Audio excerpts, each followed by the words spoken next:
नमस्कार, बहुत स्वागत है आप सभी का स्वराज एक्सप्रेस में। आप देख रहे हैं हमारा खास प्रोग्राम जनता मांगे जवाब। आपके साथ मैं हूं संयम जैन। खत्म अंधेरी रात, अब विकास की बात।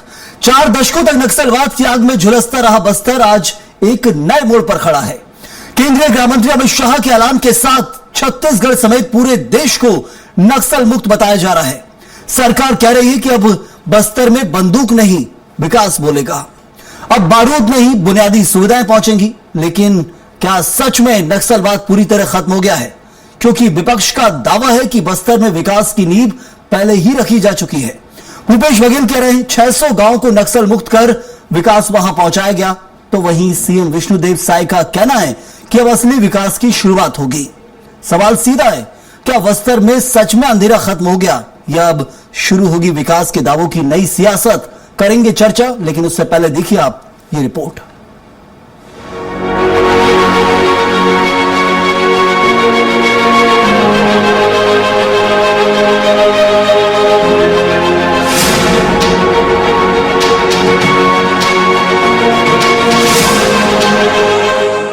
नक्सलवाद के नागपाश में जकड़ा छत्तीसगढ़ नक्सल मुक्त होकर और विकास की नई उड़ान भरने को तैयार है। हालांकि बस्तर के नक्सल मुक्त होने की घोषणा भले ही आज की गई हो, लेकिन बस्तर को विकसित करने का प्रयास सरकार काफी पहले से कर रही है। छत्तीसगढ़ में साय सरकार के गठन के बाद सुदूर अंचलों तक बुनियादी सुविधाएं पहुंचाने के लिए कई योजनाएं चलाई जा रही हैं। मोबाइल टावर योजना, प्रधानमंत्री ग्राम सड़क योजना और नियत मेला नार जैसी योजनाएं कई सुविधाओं को बस्तर के अंतिम व्यक्ति तक पहुंचाने का काम किया है। लेकिन छत्तीसगढ़ में पूर्ववर्ती कांग्रेस सरकार का दावा है कि उनके कार्यकाल में बस्तर में विकास के नए आयाम गढ़े गए थे। पूर्व मुख्यमंत्री भूपेश बघेल ने नक्सलवाद खात्मे के बाद बस्तर के विकास पर कहा है कि जब हमारी सरकार थी तो 600 गांवों को नक्सल मुक्त कर वहां विकास की योजनाएं चलाई गई, जिसके फलस्वरूप आज छत्तीसगढ़ नक्सल मुक्त हो पाया है। मार्च का ये दिन छत्तीसगढ़ के लिए बहुत ही ऐतिहासिक दिन है। एक तो नक्सलवाद समाप्त हो रहा है छत्तीसगढ़ से, और इसके लिए हमारे देश के यशस्वी प्रधानमंत्री जी श्री नरेंद्र मोदी जी और केंद्रीय गृह मंत्री श्री अमित शाह जी को बहुत बहुत धन्यवाद। छत्तीसगढ़ की 3 करोड़ जनता के तरफ से साधुवाद। ये नक्सलवाद छत्तीसगढ़ के विकास में एक बहुत बड़ा रोड़ा था, बाधक था, और माननीय गृह मंत्री जी ने संकल्प लिया था कि 31 मार्च 2026 तक इसको समाप्त करना है, और उनका संकल्प पूरा हुआ है। वहीं मुख्यमंत्री विष्णुदेव साय का कहना है कि आज नक्सलवाद समाप्त हुआ है। नक्सलवाद छत्तीसगढ़ विकास के सामने सबसे बड़ा रोड़ा था। उन्होंने दावा किया कि अब 40 सालों से विकास से अछूता बस्तर क्षेत्र तेजी से विकास करेगा। वहीं भूपेश बघेल के दावे पर पलटवार करते हुए सीएम साय ने कहा कि भूपेश बघेल सरासर झूठ बोल रहे हैं। अमित शाह जी के कथनानुसार आज छत्तीसगढ़ में नक्सलवाद का आखिरी दिन। नक्सलवाद के मामले में कांग्रेस का स्टैंड बहुत स्पष्ट रहा है और कांग्रेस की नीतियों के अनुरूप हमने काम किया है। राजनीतिक, सामाजिक, आर्थिक रूप से हमने वहां के आदिवासियों को संपन्न बनाया। वन अधिकार पट्टे दिए, स्कूल खोले, उनके इलाज की व्यवस्था की, पीडीएस साहब खोले, राशन कार्ड हमने दिए, जबकि भारतीय जनता पार्टी सरकार ने इसे महरूम रखा था। नक्सल मोर्चे पर हमने 2 तरीके की रणनीति अपनाई। पहली बात है कि विश्वास अर्जित करना, वहां के जो बस्तर के वासियों का विश्वास अर्जित करना। फिलहाल नक्सलवाद के खात्मे के ऐलान के बाद बस्तर एक नए दौर की दहलीज पर खड़ा है। जहां कभी गोलियों की गूंज थी, अब वहां विकास की उम्मीद सुनाई दे रही है। सरकार नई योजनाओं और रणनीति के साथ बस्तर को मुख्य धारा से जोड़ने का दावा कर रही है। लेकिन चुनौती अब भी खत्म नहीं हुई है, क्योंकि असली परीक्षा होगी विकास को जमीन तक पहुंचाने में। अगर सड़क, शिक्षा, स्वास्थ्य और रोजगार हर गांव तक पहुंचे, तभी बस्तर की तस्वीर पूरी तरह से बदल पाएगी। स्वराज एक्सप्रेस के लिए रायपुर से राहुल अग्निहोत्री की रिपोर्ट। तो चले इस मुद्दे के ऊपर चर्चा भी करेंगे और विस्तार से समझेंगे कि नक्सलवाद के खात्मे की बात तो की जा रही है, लेकिन नक्सलवाद समाप्त हो चुका है क्या? चर्चा के लिए खास मेहमान मौजूद है हमारे साथ। मुकेश शर्मा बीजेपी प्रवक्ता हैं, साथ ही सत्यप्रकाश सिंह कांग्रेस के प्रवक्ता। आप दोनों का बहुत स्वागत। के शर्मा वरिष्ठ पत्रकार मौजूद हैं, आपका भी बहुत स्वागत है इस चर्चा में जुड़ने के लिए। मुकेश जी, शुरुआत आपके साथ। अमित शाह ने बहुत कहा और बहुत कुछ कहा नक्सलवाद को लेकर। कांग्रेस की पोल खोलते नजर आ रहे थे। ये बीजेपी नेता कह रहे हैं कि कांग्रेस के कार्यकाल में क्या होता था और समझाने की कोशिश की गई कि 2024 में, 2025 में, 2026 में क्या क्या बदला है। 3 साल के अंदर नक्सलवाद में कितना बदलाव आया है, कहें हम कि जो आंकड़ा स्पष्ट करता है कि कितने नक्सलियों ने आत्मसमर्पण किया। 5000 के लगभग आत्मसमर्पण, 800 के लगभग नक्सली मारे गए हैं और लेकिन एक बड़ा आरोप लगाते वो चले गए हैं। 2024 में ही छत्तीसगढ़ में नक्सलवाद खत्म कर देते यदि भूपेश बघेल की सरकार ना होती छत्तीसगढ़ के अंदर, ये बड़ा आरोप लगा रहे हैं। इसके पीछे सफाई कांग्रेस भी मांग रही है और ये जानना जरूरी है कि आखिर भूपेश बघेल कहां रोड़ा बनकर बैठे थे, क्योंकि वो बार बार कहते हैं कि नक्सलवाद तो हम भी खत्म करना चाहते थे। देखिए सोनम जी, भारतीय जनता पार्टी हमेशा एक नारे को लेकर चली है। हमारा चुनाव में भी ये स्लोगन रहा है कि छत्तीसगढ़ को हमने बनाया है, संवारेंगे भी हम। कहीं न कहीं छत्तीसगढ़ के जो बाहर थे वो नक्सलवाद खून बहाने का काम करते थे। इनको भी खत्म करना हमारा काम था। हमारे संवारने में ये भी आता था। हाँ। कल हमारे देश के गृह मंत्री ने संसद के अंदर में घोषणा की कि अब तो भारत और बस्तर नक्सलवाद से मुक्त है। और इसके लिए अमित शाह ने सिर्फ कहा नहीं, उन्होंने किया जी। उन्होंने एक डेडलाइन तय किया कि 31 मार्च 2026 को हम नक्सलवाद तक खत्म कर देंगे। और इसके लिए उन्होंने प्रयास भी किया, लगातार किया। अनेक योजनाएं चली, अनेक अभियान चलाए गए और उस अभियान का परिणाम ये रहा कि छत्तीसगढ़ के अंदर में 2900 से ज्यादा नक्सलियों ने समर्पण किया। 600 नक्सली मारे गए और लगातार और गिरफ्तार किए गए। 1900 नक्सली लगातार गिरफ्तार किए गए। तो भूपेश बघेल जी को बताना चाहिए था जब ये कह रहे हैं कि नक्सलवाद को हमने समाप्त किया था, तो कितने नक्सली आपके सामने समर्पण किए थे, कितने नक्सलियों को आपने गिरफ्तार किया था, कितने नक्सलियों का इनकाउंटर आपने किया था। और विकास के नाम पे खाली विकास अरे आप डाटा तो बताइए। मैं आपको बताता हूँ 12,000 किलोमीटर नक्सल प्रभावित क्षेत्रों के अंदर में सड़क बनाने का काम हमने किया। ये काम 7 साल चलते रहे। 1800 से अधिक बैंक की शाखाएं, नई शाखाएं खोली गई और कहीं 2000 के करीब नए मोबाइल टावर बनाए गए। तो हमने प्रयास किया, नियत निर्णय चलाया। प्रधानमंत्री सड़क योजना का लाभ बस्तर तक पहुंचाने का काम हमने किया। बीजेपी ने लक्ष्य तय किया और उस लक्ष्य के हिसाब से सफलता मिली है। इस देश के अंदर नक्सलवाद का जो दंश था उससे उभरने में बीजेपी ने बड़ा रोल निभाया है। इसे वाकई नकार नहीं सकते क्योंकि एक लक्ष्य तय किया। नक्सलवाद बहुत बड़ा दंश था देश के अंदर। मासूम बच्चों को उठा के ले जाना, उनके हाथ में बंदूकें थमा देना, देश दुनिया से उन्हें दूर रखना और सिर्फ ये बताना कि बंदूक के दम पर ही सत्ता हासिल होती है, बंदूक के दम पर ही अपनी बात मनवाई जाती है। यदि इस सोच के ऊपर काबू पाया है तो ये बड़ी सफलता है, ये हम देख रहे हैं। लेकिन एक चीज और समझना बहुत जरूरी कि आरोप प्रत्यारोप का एक नया दौर चल पड़ा है। 2024 में जो अमित शाह कह रहे थे कि भूपेश बघेल के कारण हम वहां नक्सलवाद खत्म नहीं कर पाए, यहां तक कह रहे थे कि भूपेश बघेल को यदि खड़ा करूंगा तो बता देंगे, लेकिन वो ठीक नहीं लगेगा। क्या हम ये समझें कि झारखंड में फिर नक्सलवाद खत्म नहीं हुआ है? क्योंकि झारखंड में 2019 से महागठबंधन की सरकार चल रही है, जबकि अमित शाह कह रहे हैं कि पूरे देश में नक्सलवाद खत्म हो गया। झारखंड में हुआ कि नहीं हुआ?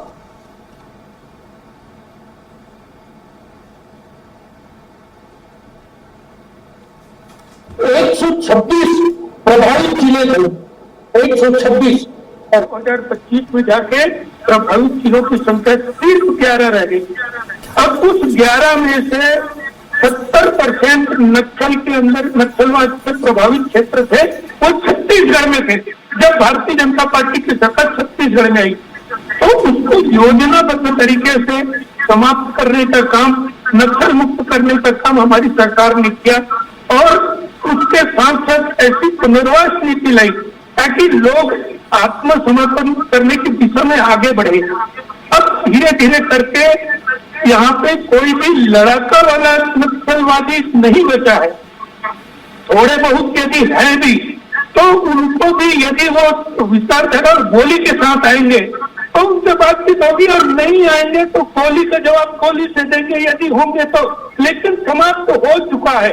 मैं आपको चलिए ठीक है, मैं लौटता हूं आपके पास। इस वक्त हमारे साथ कांग्रेस के प्रवक्ता सत्यप्रकाश सिंह भी जुड़े हुए हैं। सत्यप्रकाश जी, ये बीजेपी ने लक्ष्य तय किया, हासिल किया है, देश के लिए बड़ी सफलता है। कांग्रेस भी स्वागत तो करती थी जब जब नक्सली आत्मसमर्पण करते थे, लेकिन क्या ये मानती है कांग्रेस की नक्सलवाद एक सोच थी, उस सोच पर काबू पा लिया गया इस सरकार के द्वारा और नक्सलवाद खत्म हुआ है? सही है। देखिए, मेरे को थोड़ा समय दीजिएगा। अभी मैं 2 दिन से देख रहा हूं कि कई मीडिया जो है वो सवाल ये कर रही है कि 2 साल में नक्सलवाद खत्म हो गया। ये सवाल आपको भी करना चाहिए कि 15 साल की सरकार थी तो आपने क्या झुंझुना बजाया था? और हर प्रवक्ता हो, हर नेता हो 2 साल के गिना रहा है, 15 साल के क्यों नहीं गिना रहा है? 15 साल की बात क्यों नहीं कर रहा है? तय किया, 24 में बैठक की थी, अमित शाह खुद कह रहे थे कि 2024 में बैठक की, हमने उसको लक्ष्य बना लिया था। संयम जी, अभी आपने उनको नहीं टोका, अभी बोले तो दीजिए, मैं बता रहा हूं उस लक्ष्य की भी बात मैं बता रहा हूं। मैं वही बोल रहा हूं कि केपीएस गिल ने बोला था कि आप केपीएस गिल को रमन सिंह ने बोला कि आप तनख्वाह लीजिए, बैठ जाइए। ये बात क्यों नहीं बताते कि रमन सिंह जी हमारे, और रमन सिंह जी ने कहा था नक्सली भूले भटके हमारे ही भाई हैं, ये रमन सिंह जी बयान उस समय का, ये बात क्यों नहीं बताती? और अभी ने बोला सड़क की बात, आरटीए से खुलासा हुआ है कि 2 साल मात्र 1 किलोमीटर सड़क भी नहीं बनी है तो 12,000 किलोमीटर सड़क बना देते हैं, पता नहीं कहां से लेके आते। अभी ने बोला कि वहां पे बहुत विकास हो रहा है, सी मार्ट में दारू बिक्री है, जिस सी मार्ट में हम वहां की महिलाओं का स्वयं सहायता समूह की महिलाओं का कपड़ा बिकवाते थे, तमाम जो वहां की औषधियां बिकती थी उसमें दारू बिक रही, ये क्यों नहीं बताते हैं? ये फर्क है इसमें। देखिए, और एक चीज मैं बोल रहा हूं कि अभी आपने बोला लक्ष्य की, तो ये 2 साल में क्यों रखा गया? 4 साल आपकी डबल इंजन सरकार तो तब भी थी, 2014 से 18 रमन सिंह यहां भी थे, मोदी जी वहां भी थे, अमित शाह जी तब भी वहां भी थे और यहां भी आते रहते थे, तो तब 4 साल में क्यों नहीं रखा गया ये लक्ष्य? लक्ष्य तो तब भी रख सकते थे मगर नहीं रखा गया। डबल इंजन सरकार आते हुए क्यों नहीं रखा, ये सवाल खड़ा होता है। अब देखिए, मैंने अब जहां तक हमारी बात की, ये मैं उस समय का आपको दिखाता हूं, ये हम इनकी तरह लफाबाजी बात नहीं करते। ये मार्च 2023 का मैं आपको प्रतिष्ठित अखबार की खबर बता रहा हूं। अबूझमाड़ में 35 साल बाद हुआ ऑपरेशन थिएटर हुआ चालू, 1 दिन में हुए 30 से ज्यादा सर्जरी, उस समय की खबर मैं बता रहा हूं। तो ये मार्च 2023। सत्यप्रकाश जी, तो ये आप तो उपलब्धि बना रहे हैं, जो भी ठीक है। मेरा सवाल क्या है, मेरा सवाल का जवाब मुझे जानना था। आप भी बिल्कुल सही बोल रहे हैं, 2014 से 2018 तक तो बीजेपी समानांतर थी प्रदेश में और देश में, ये कह सकते हैं बिल्कुल। लेकिन क्या कांग्रेस को पता है कि ये लक्ष्य अभी ही क्यों तय किया गया? ऐसी क्या जरूरत आई है बीजेपी को जो लक्ष्य तय करना पड़ा? क्योंकि लक्ष्य तो तय हुआ, सफलता मिली है, क्या आप बता सकते हैं कि अभी क्यों? मैं वही बता रहा हूं ना, तो सुनिए तो सेम जी। अब इन्हीं के नेता ये गाड़ी से नक्सल पकड़ाते थे, इनके उसेंडी भाई बहन, उनके ऊपर आरोप लगे। एक किताब आई जिसका नाम वासु नहीं, उसमें उल्लेख था कि भाई खाना खाने नक्सल जाते थे, किताब छपाते थे, आज तक खंडन नहीं हुआ। अभी भी इनके पूर्व मंत्री के ऊपर आरोप है, कोई जांच नहीं हो रही है। तो ये तमाम चीज दिखती है। जिला उपाध्यक्ष पकड़ाए थे ट्रैक्टर सप्लाई में, तो इनके नेता तो पकड़ाते रहते थे। मगर देखिए, लक्ष्य की जब बात है क्यों हुआ, आपको मालूम था कि जब भूपेश बघेल की सरकार यहां बनी, एक लक्ष्य भूपेश बघेल जी ने लिया, विकास की, विश्वास की, सुरक्षा की। आपने ने स्कूल खोले, 600 गांव उस लक्ष्य से प्रभावित से बाहर है। ये बात क्यों नहीं करते कि जब रमन सिंह की सरकार थी 3 ब्लॉक में था नक्सली और वो 14 जिलों में गया। रमन सिंह जी का गृह जिला खुद नक्सली प्रभावित क्षेत्रों में आ गया, मगर हमारी सरकार में वो नक्सल क्षेत्र से बाहर आया। 196 गांव तक बिजली पहुंचाई, सड़क दिया, आत्मानंद स्कूल, जो आज आत्मानंद स्कूल वो बंद किए गए बस्तर में, ये हमने दिया ना। कपड़े उत्पादित करा के जर्मनी तक भिजवाए ना। अगर 11,000 से ज्यादा हिंसा नहीं रुकी थी, ये कहना है हिंसा नहीं रुकी थी, हिंसा रुकना बहुत जरूरी है। लग जाता। क्या ये मानते हैं कि कोई इच्छा शक्ति की कमी थी कांग्रेस के अंदर जो बीजेपी ने कर दिखाया है? संयम जी 1 मिनट में, नहीं, हिंसा नहीं रुकी थी, उपलब्धि जरूर आप गिना रहे हो, अच्छी बात है। क्या इच्छा शक्ति की कोई कमी है? उसमें भी बता रहा हूं। अरे सुनिए तो संयम जी, नहीं संयम जी, उसपे भी मैं आपको बता रहा हूं, रुकिए ना। मैं आपको बताना चाह रहा हूं कि जब 2019-20 की मैं बात बता, लोकसभा में नित्यानंद राय गृह राज्य मंत्री, उनका बयान मैं दिखाता हूं, प्रतिष्ठित चैनल का मैं पोर्टल खोल के बता रहा हूं। लोकसभा में गृह राज्य मंत्री खुला, छत्तीसगढ़ में नक्सली हिंसा आपके पास लगभग 56% कमी है।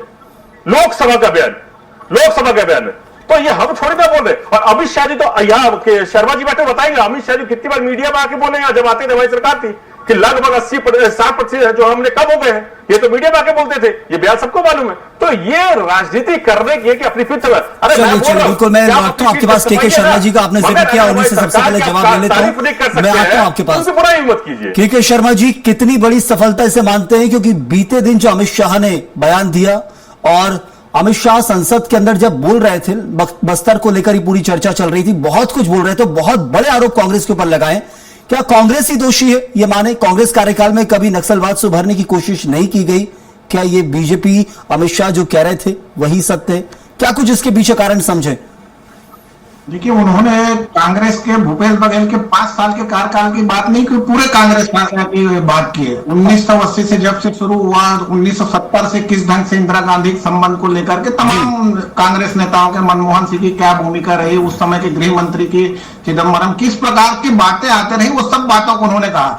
महत्वपूर्ण बात है कि बस्तर आज नक्सल मुक्त हो गया है, हिंसा के रास्ते से वापस आ चुके हैं, किसी के पास हथियार नहीं है, ये बात सामने आ रही है। और विचारधारा की बात है तो जो विचारधारा की बात कर लिया अमित शाह ने कही है कि हथियार से लोकतंत्र पर राज किया जा सकता है, सत्ता प्राप्त की जा सकती है, ये विचारधारा तो खत्म हो गई कहा जा सकता है। ये विचारधारा कहीं भी नहीं है कि ये भारत की बड़ी बात है कि लोकतंत्र में संविधान के दायरे में सभी आ गए हैं। अब होते हैं विकास को लेकर के, तो इतने साल तक बस्तर में विकास नहीं पहुंचा था, इसके लिए जिम्मेदार कौन है? नक्सली ही जिम्मेदार है क्या? तो नक्सली जिम्मेदार है तो उसके नक्सलियों को जो पालने पोसने का वहां पे क्यों आया? क्योंकि वहां पे विकास आपका पहुंचा नहीं था। अब वहां पे विकास पहुंचने की बात, जब बात आती है कि वहां टीवी देखने वाला नहीं, अमित शाह कहते हैं कि नेल पॉलिश लगाने वाली बच्ची रो रही है, इस तरह से जब भावनात्मक बातें आती है तो वहां से विकास को आप समझा जा सकता है। 15,000 प्रधानमंत्री आवास की आवश्यकता क्यों पड़ रही है? आज वहां पे लोगों के पास घर नहीं है, पीने के लिए पानी नहीं है, बिजली की है। आप वहां पे प्रयास विद्यालय खोलने की बात हो रही है, 2 एजुकेशन सिटी खोलने की बात हो रही है, या इंद्रावती नदी पर बैराज बनाने की बात करें, और लंबे समय से इसमें जो बोध घाट परियोजना लंबित है, ये क्यों अब तक पूरी नहीं हुई है? इस पर राजनीति। ठीक है शर्मा जी, ये तो हम समझ गए, बिल्कुल बिल्कुल, ये हम समझ गए कि आज यदि नक्सलवाद वाले क्षेत्र में विकास करना है तो हमें 1970 से शुरुआत करनी पड़ेगी, यानी कि वहां सड़क भी देना है, मोबाइल टावर भी देना है, घर भी देना है, सब देना है। मतलब वहां विकास अभी 1970 से शुरू हो रहा है और उससे पड़ोसी जो दूसरे जिले हैं वहां 2026 चल रहा है, और नक्सलवाद प्रभावित क्षेत्रों में अभी 1970 चल रहा है। ये हम समझना होगा, ये हम समझ भी रहे कि वहां सब कुछ शुरुआत से देना है। लेकिन क्या इसमें रोड़ा कौन बन रहा था? सीधा आरोप कांग्रेस के ऊपर लगा रहे थे बीजेपी और अमित शाह। देखिए, लोकतंत्र में राजनीतिक इच्छा शक्ति महत्वपूर्ण होता है। इस तरह से राजनीतिक इच्छा शक्ति उस समय नहीं थी क्या कि नक्सलवाद को हम समाप्त कर सकते हैं। एक डर भय का वातावरण का नेता वहां घुसते नहीं थे उस क्षेत्र में। जब आता है कि अमित शाह पहली बार वहां उस क्षेत्र में घुसे हैं, इस कैंप में गए हैं, विजय शर्मा जी अभी जा रहे हैं, पैदल घूम रहे हैं उस क्षेत्र में, तो ये जो बातें कि पहले के क्यों नहीं था? वहां के अभी विधायक को, पिछले महीने आप देखे होंगे कि एक विधायक को उस क्षेत्र में जाने से रोका गया। तो एक डर भय का जनताना सरकार की बात आ रही थी, टैक्स वसूलने की बात आ रही है, ठेकेदारों के साथ किस ढंग से जो वो काम। एक बात और कह दूं कि इसमें ठेकेदार वही काम करते थे, नक्सलाइट लोग चाहते थे वही काम हो पाता था। बाकी उन लोग स्कूल नहीं खोलने क्यों दे रहे थे? जब कल अमित शाह ने भी ये बात कही है, अस्पताल क्यों नहीं खोलने दे रहे थे? उनको पीछे रखने के पीछे क्या उद्देश्य था? और अब तक विकास नहीं पहुंचा है, तो एक तो सरकार के फेल्योर है ना, अब तक की जितनी भी सरकार रही हो, कि यदि यहाँ पे फ्लोराइड युक्त पानी वहां के लोग पी रहे हैं तो इसके लिए जिम्मेदार कौन है? लेकिन महत्वपूर्ण यह है कि आज जब नक्सली हिंसा से मुक्त हो गई तो दृढ़ इच्छा शक्ति और उसके बाद अब क्रियान्वयन की आवश्यकता है। इसमें अमित शाह की महत्वपूर्ण भूमिका थी और आगे भी रही, क्योंकि उन्होंने 2030 विकसित बस्तर का सपना भी यहाँ के लोगों को दिखाया है। इसमें तमाम जो बजट में प्रावधान किए गए, ओपी चौधरी ने भी बजट में बहुत सारे बस्तर के लिए, कि आदिवासी मुख्यमंत्री है, तो उस क्षेत्र 2030 तक का विकसित बस्तर बन जाएगा, ये महत्वपूर्ण है। और राजनीतिक श्रेय लेने के लिए मुझे लगता है संयम जी, थोड़ा संयम की आवश्यकता है। इंतजार कीजिए, अभी नक्सलाइट नेता निकलेंगे, वो जब मुंह खोलना शुरू करेंगे तो किसके बारे में क्या बोलेंगे, एक बात आएगी। और दूसरी चीज ये है कि जेब में जो सबूत लेने की बात अभी आ रही है कि सबूत है, तो सबूत झीरम कांड के समय से चल रहा है कि जेब में सबूत है। भूपेश बघेल जी बोले, आज अमित शाह बोल रहे हैं, तो ये सबूत भी है कि नक्सलाइट आने दो और फैसला तो वहां की जनता करे 2028 में। जो बातें लग रही है कि जेब में सबूत है, वो आज तक सबूत जेब में है, वो जेब कुर्ता कितनी बार धुल गया होगा। बहुत सारे ऐसे सवाल में लौटता हूं। सत्यप्रकाश जी आपसे भी जवाब लूंगा, और यहां पर सबसे पहले मुकेश जी आपसे एक सवाल मैंने किया था, फिर से एक बार दोहरा देता हूं। आपको आवाज पहुंच रही मेरी? बिल्कुल पहुंच रही है। मेरा सवाल ये कि अमित शाह जो कह रहे थे कि 2024 में भूपेश बघेल थे इसलिए हम छत्तीसगढ़ में काम नहीं कर पाए, उड़ीसा में हमने 2024 में समाप्त कर दिया, बिहार में समाप्त कर दिया, महाराष्ट्र की एक तहसील में रह गया था, मैंने सब कुछ सुना, वही दोहरा रहा हूं। लेकिन झारखंड में भी नक्सलवाद बहुत ज्यादा है और सबसे ज्यादा था, छत्तीसगढ़ के बराबर था। झारखंड में 2019 से सरकार देख रहे हैं हम आपकी, महागठबंधन की, तो वहां आपकी नहीं, महागठबंधन की, कांग्रेस की समर्थित रही, तो वहां समाप्त हुआ कि नहीं हुआ?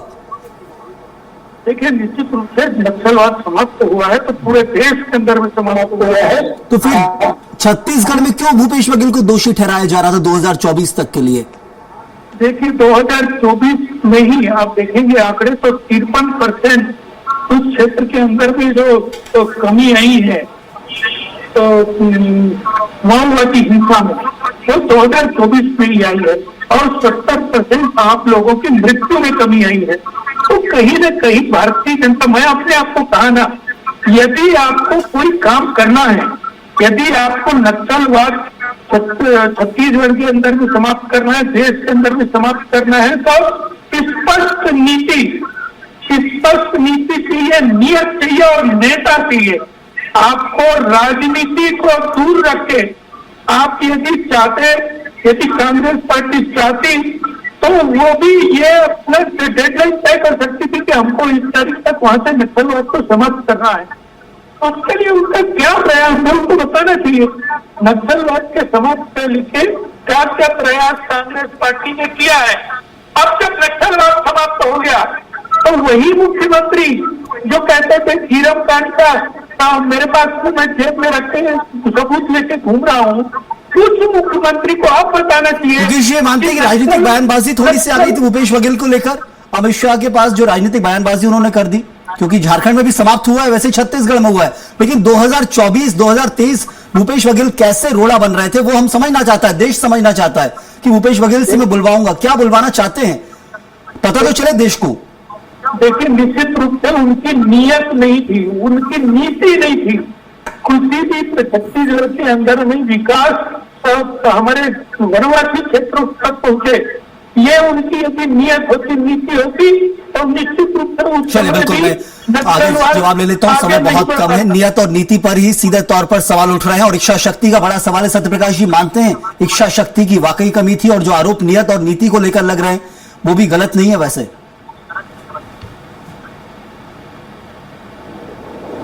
कि रमन सिंह जी की इच्छा शक्ति नहीं थी, उनकी नीति गलत थी, ये मानते हैं ना। 4 साल में मोदी जी की नीयत नहीं थी, नीति नहीं थी, ये मानते हैं ना। अमित शाह जी की नीति नहीं थी, नियत नहीं थी 4 साल, ये मानते हैं ना। ये तो खुद ये बात बोल रहे इच्छा शक्ति होनी चाहिए। मतलब रमन सिंह जी 15 साल में इच्छा शक्ति नहीं थी, इनके प्रवक्ता मान रहे हैं। और देखिए फिर मैं बोलना चाह रहा हूं, वही कोट फिर मैं करता ये बात कर रहे हैं ना। जब लोकसभा में नित्यानंद राय जी ने जो बयान दिया उसी को कोट करता हूं। 56% कमी आई है हिंसा घटनाओं में, कमी आई है हिंसा की घटनाओं में, और 60% कमी आई है परिणामी मौतों में। 2022 की तुलना में 76% तक कमी आई है नक्सलवादी हिंसा घटनाओं में। अब देखिए मुकेश जी, मैं आप पे नहीं बोल रहा उसको लेके समय समाप्ति की ऐसे नहीं होगा सत्यप्रकाश जी, बात ऐसे नहीं होगा, ऐसे नहीं होगा मुकेश जी। मैं नहीं बोल रहा था, इसलिए मैं बोल रहा हूं कि हमने एक नीति बनाई, उसी का परिणाम है। और देखिए जब जब ये कांग्रेस पर आरोप लगाते हैं ना, ये प्रदेश की जनता को भी पीड़ा होती है। हम वही कांग्रेस है जो अंग्रेजों से लड़े, कुर्बानियां दी, और हम वही कांग्रेस है जो नक्सलवाद के खिलाफ अपनी कुर्बानियां दी। एक उंगली नहीं कटाने वाले लोग, हाँ ये बात अलग है, कुर्बानियों को महत्व समझेंगे नहीं, कुर्बानियों का बदला नहीं समझ में आएगा। नहीं, संयम जी नहीं, हम तो बदला उस दिन समझेंगे जिस दिन बताएंगे कि यहां से जो जवान कब वापस आएंगे। हम उस दिन बदला समझेंगे जिस दिन ये बताया कि जिनको सुरक्षा दी गई है नक्सली हिंसा के कारण, उनकी सुरक्षा कब घटाई जाएगी ये बताए। जब ये हम माने कि हाँ अब वहां के क्षेत्र में विकास हो रहा, उन ग्राम सभाओं के साथ को लेकर बिल्कुल सही कहा कि जब नक्सलवाद को लेकर नेताओं को सुरक्षा दी गई, वो सुरक्षा खत्म करें तब हम समझे कि नक्सलवाद खत्म हुआ। बिल्कुल स्पष्ट आपका सवाल है, मैं बिल्कुल इसका जवाब में लेता हूं। के शर्मा जी, बिल्कुल अंतिम मेरा सवाल है, ये बात बिल्कुल सही बोल रहे हैं सत्यप्रकाश जी की जो सुरक्षा यदि नेताओं को दी गई वो सुरक्षा खत्म कीजिए। नक्सलवाद खत्म हुआ है तो परिणाम दिखना चाहिए ना, उदाहरण भी दिखना चाहिए कि आप वो पूरी तरह सुरक्षित हैं, कोई सुरक्षा की उन्हें जरूरत नहीं। सुरक्षा है मतलब कहीं ना कहीं डर और भय है, ये बिल्कुल सही सवाल है। और दूसरा वही मैं पूछना चाहता हूं, बहुत छोटे से जवाब आपका चाहूंगा। अमित शाह कंपेयर कर रहे थे 2024 तक भूपेश बघेल वहां थे इसलिए हम नहीं कर पाए। 2019 से झारखंड में कांग्रेस और साथ में उनकी समर्थित सरकार है, फिर क्या वहां हुआ या नहीं हुआ? देखिए दो बातें हैं। 60 में यदि बताएं तो आईडी वहां पे बिछा हुआ है अभी, इसलिए ग्रामीणों से लेकर सभी को वहां पे सुरक्षा की आवश्यकता है। वहां मैं समय कम खत्म है। बिल्कुल नीति भारतीय जनता पार्टी की नीति स्पष्ट थी। मुकेश जी के शर्मा जी से जवाब लेना है, खत्म करना है, समय नहीं है मेरे पास, मैं आता हूं। के शर्मा जी बात पूरी कीजिएगा। पर नक्सलाइट यदि नहीं है तो निश्चित रूप से नेताओं के जो सुरक्षा है उसमें कमी की जा सकती है कि खासकर वहां के जनप्रतिनिधि है वो वहां जा सकते हैं क्या, पुलिस के वहां पे अनुमति देगी क्या इनको कि आप पूरे क्षेत्र में जा सकते हैं। तो अभी स्थिति ये है कि सुरक्षा को लेकर के धीरे धीरे बात कही रही है, 1 साल तक सेना वहां पे रहेगी, ये बात कही जा रही है।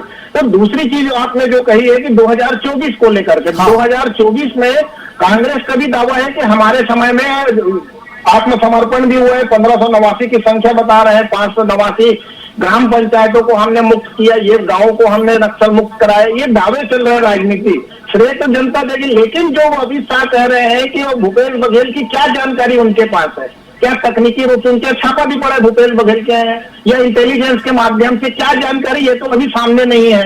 भूपेश बघेल दावा कर रहे हैं, आमने सामने चर्चा तो होती नहीं राजनीति में, इस तरह से दावे होते हैं। लेकिन वही मैं कहा कि जो सबूत, क्या सबूत अमित शाह के पास है, उसी तरह से जिस तरह से झीरम कांड के सबूत भूपेश बघेल के पास थे, तो इस तरह के राजनीतिक चर्चा हमेशा सवाल रहेगा। बिल्कुल के शर्मा जी, वक्त इतना ही था, बहुत शुक्रिया अदा करूंगा, लेकिन हाँ सफलता जरूर मिली है तो उसका शुक्र भी कर रहे हैं बीजेपी को। लेकिन सबसे बड़ी चीज है कि आरोप छोड़ के जा रहे हैं अमित शाह, उसका जवाब अभी भी बाकी है। जैसा आपने बताया है कि झीरम कांड के वक्त जहां उसके बाद भूपेश बघेल कहते थे कि जेब में सबूत है, लेकिन भूपेश बघेल को यदि घेरा जा रहा है अमित शाह है तो फिर क्या सबूत है, वो भी यहां सवाल है। वक्त इतना ही था, बहुत बहुत धन्यवाद आपका मुकेश जी, सत्यप्रकाश जी आपका भी धन्यवाद और के शर्मा जी आपका भी बहुत शुक्रिया इस चर्चा में जुड़ने के लिए। एक बड़ी सफलता प्रदेश और देश को मिली, नक्सलवाद का दंश मिट चुका है, बहुत हद तक काबू पा लिया गया है, ये दावे हैं। अब 1 अप्रैल लगने जाएगा और उसके बाद नई तारीख से पता चलेगा कितना बदलाव आया है और खासतौर पर देश से ज्यादा उस क्षेत्र की जनता को पता रहेगा जो भय और डर में जीते थे, क्या वो भय मुक्त हुए हैं या नहीं। इस वक्त के लिए फिलहाल इतना ही, आप बने रहिए स्वराज एक्सप्रेस के साथ।